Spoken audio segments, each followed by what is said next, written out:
How to check bus time in Google Map. Hello everyone, this is Sabrina here to help you today. So without any further ado, let's get right into the video. So first, launch your Google Maps and then enter your location here. After that, tap on Start. After tapping on Start, you will see an option of public transport. Simply tap on it. Now, if the system has already been updated with the bus timetable, it will appear over here. You will find routes and timetable of the bus as well.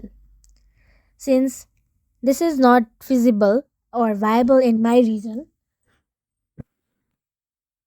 I cannot find it. So that's it. Thank you for watching this video. Make sure to like, share and subscribe to our YouTube channel. If you got any questions, comment them down and I'll catch you in the next one.